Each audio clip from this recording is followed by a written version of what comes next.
Olá, meu nome é Ivani Mamed Lima, eu sou idealizadora da página Conexão Divina, que está no Facebook.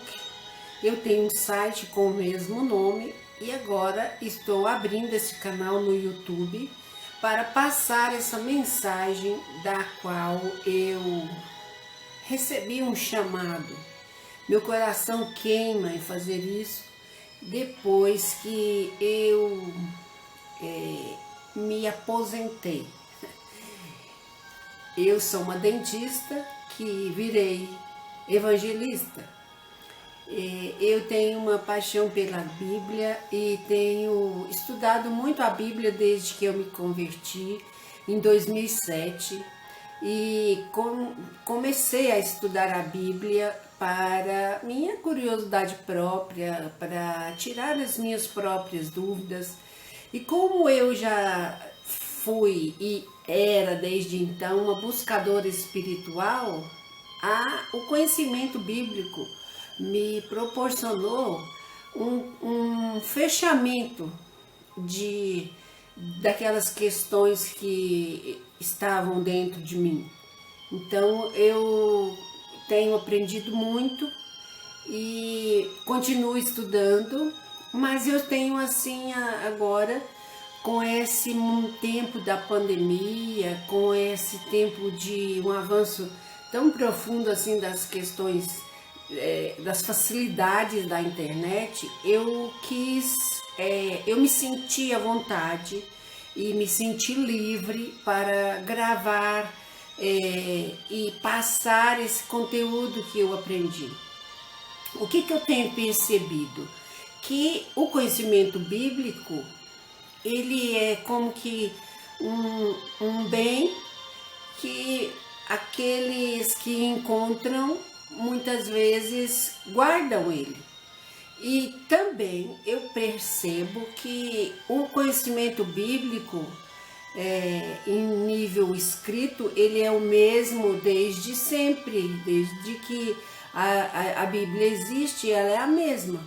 Porém, a revelação daquilo que está escrito é que tem mudado, uma vez que nós, como seres humanos, estamos cientificamente nos desenvolvendo muito, e estas percepções científicas nos têm também aberto os olhos para vermos as questões que estão na Bíblia escrita há muitos anos.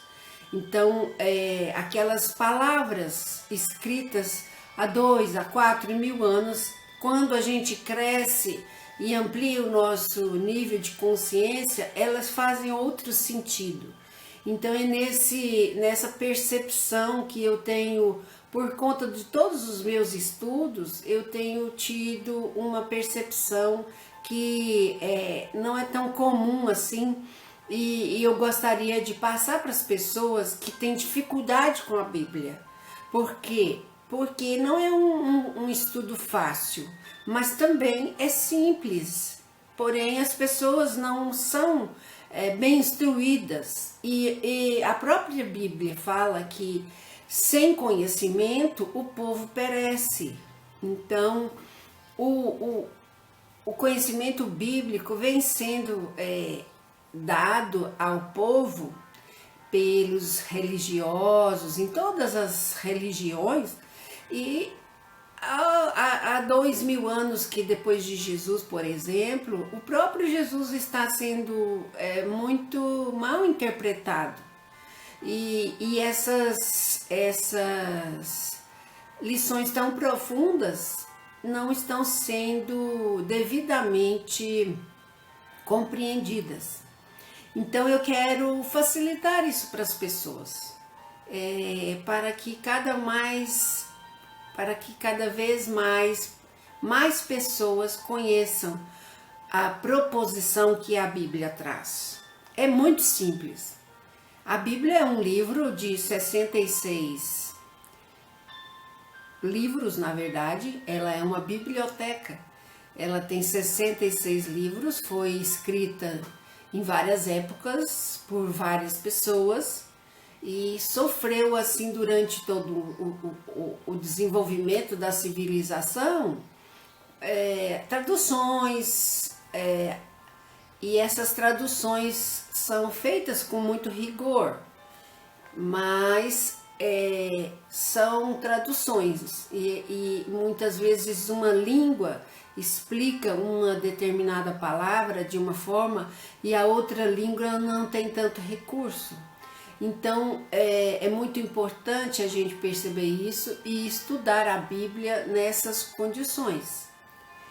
Então a proposição da Bíblia, na verdade, é um plano de Deus, é um plano que Deus criou intencionalmente desde que Ele criou a Terra.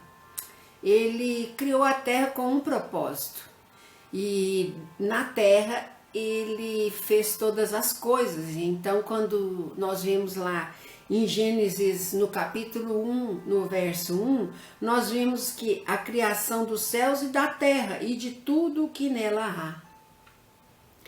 E no princípio criou Deus os céus e a terra, porém, estava sem forma e vazia. Havia trevas sobre a face do abismo e o Espírito de Deus pairava por sobre as águas. Então disse Deus: haja luz. E houve luz. E tudo que Deus foi criando, Ele criou todas as coisas. E essa narrativa está no capítulo 1 de Gênesis.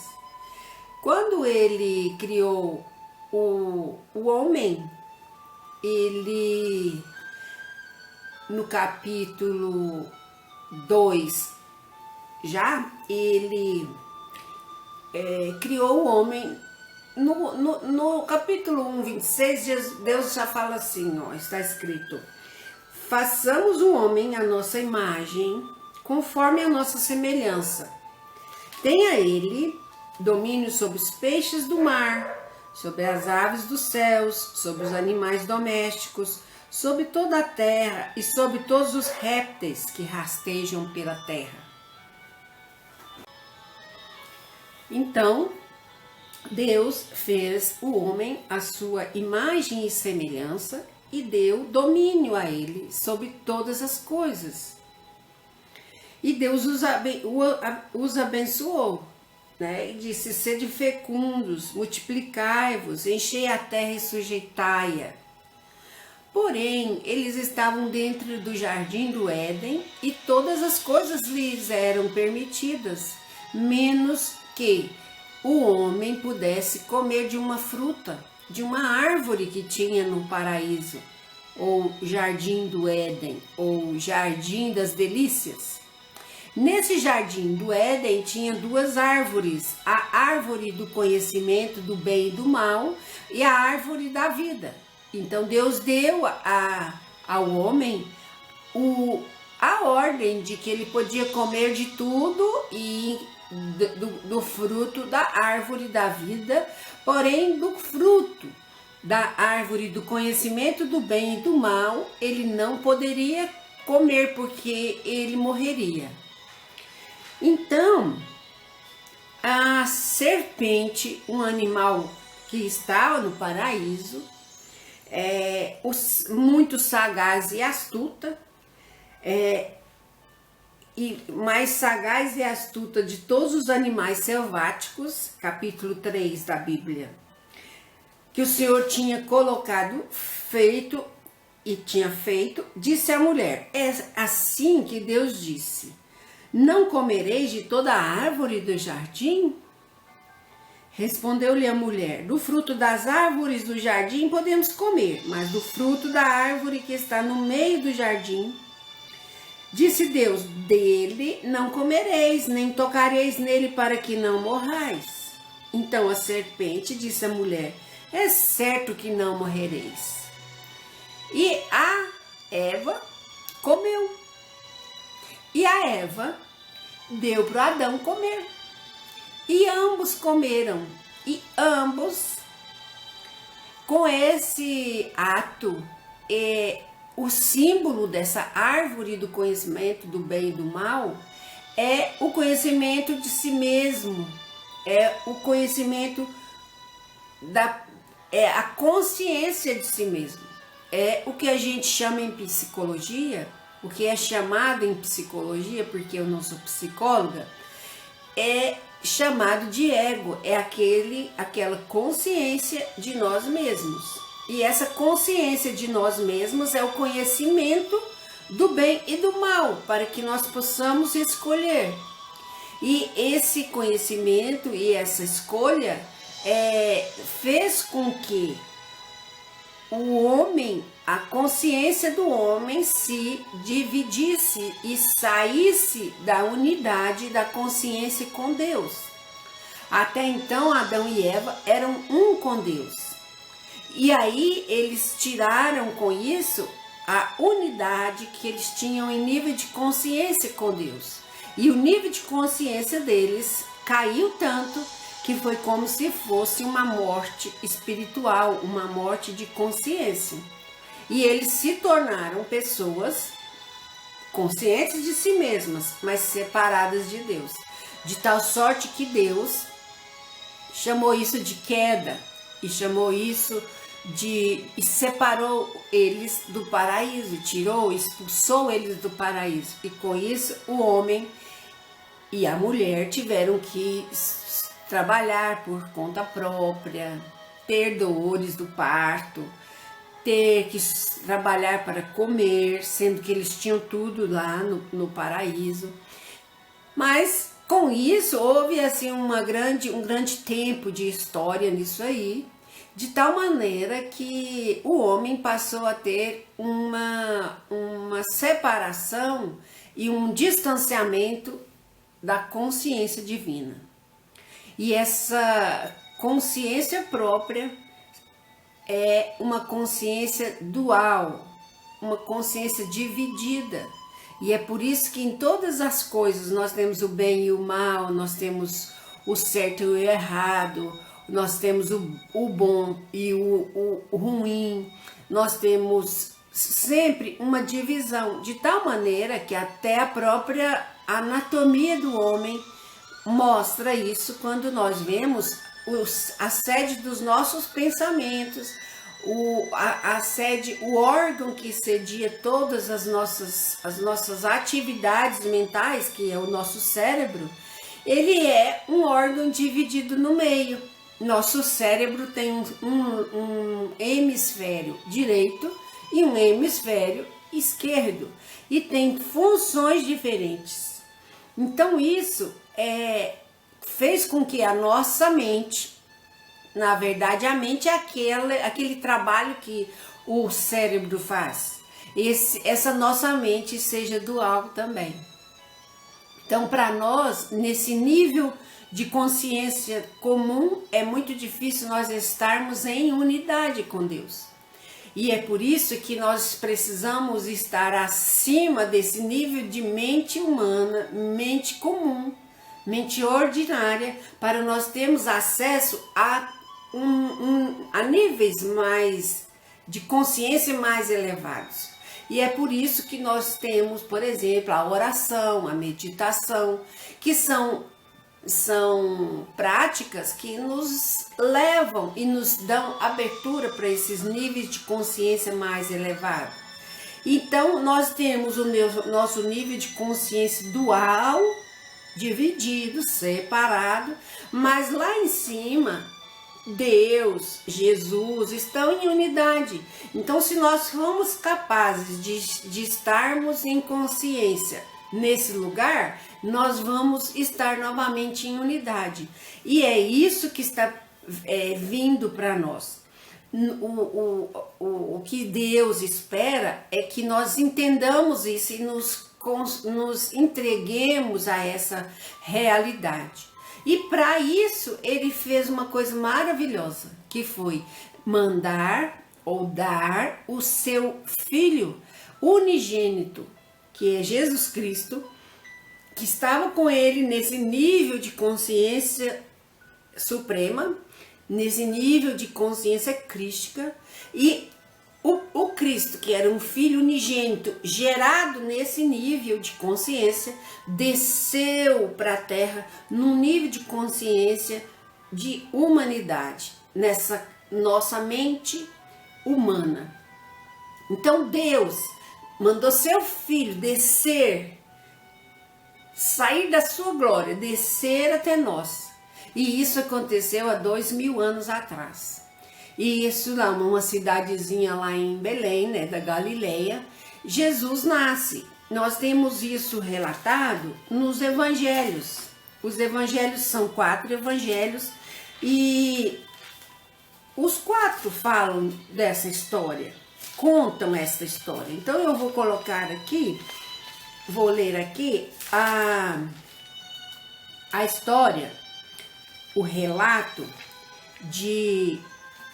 do evangelista Mateus, no capítulo 2, no verso 1 e 2. O que Mateus fala?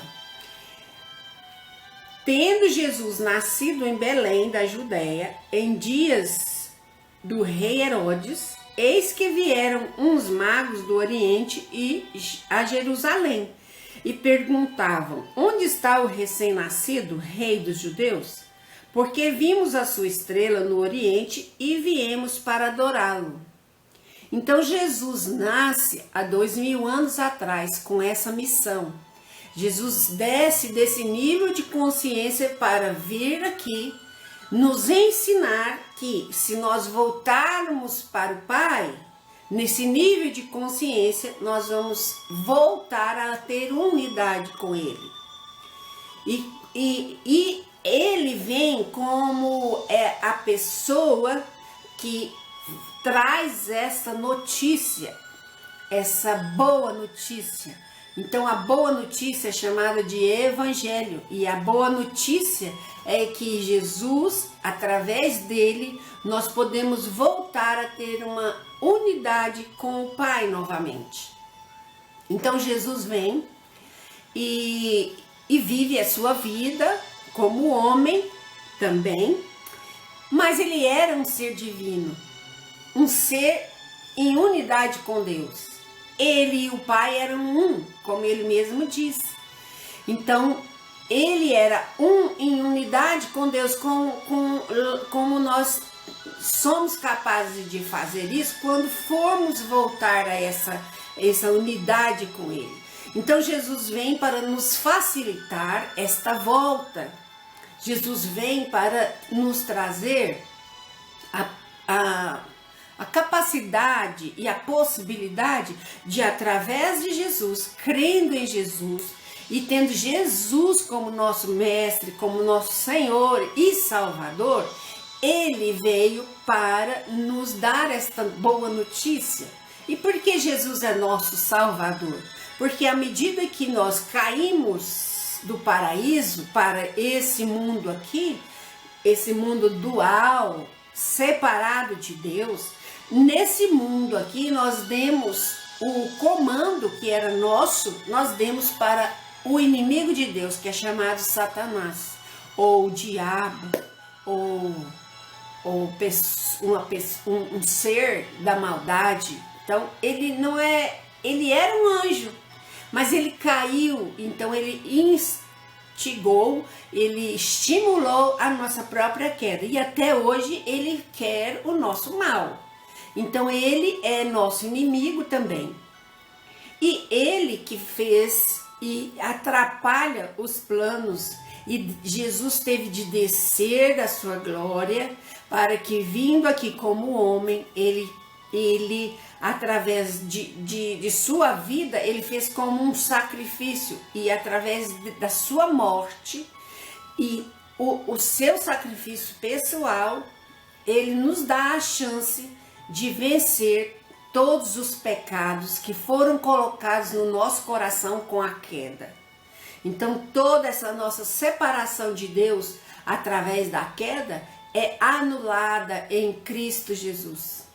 Nós nos colocamos em Cristo e Deus não nos vê mais, Deus vê a Cristo. Então através de Cristo nós estamos novamente sendo chamados para o reino dos céus. O que é o reino dos céus? O próprio Jesus, quando esteve na terra, ele veio ensinar isso também, que o reino dos céus é o nosso paraíso perdido, é a volta da nossa consciência desse nível aqui para o nível em unidade com Deus. E nesse nível é chamado de reino dos céus. E esse reino ele foi pensado por Deus para ser aqui na terra mesmo. E quando Jesus vem à terra, ele vem para pregar o evangelho do reino. E essa a minha tarefa, é aquilo que eu quero fazer, pregar o evangelho do reino como Jesus pregou.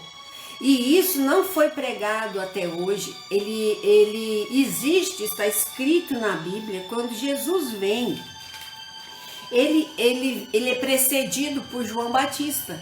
E João Batista já diz de Jesus que ele era o Cordeiro de Deus, que vinha para pagar o pecado do mundo e também para trazer o reino dos céus. Quando ele chega, ele fala, está chegando o reino dos céus.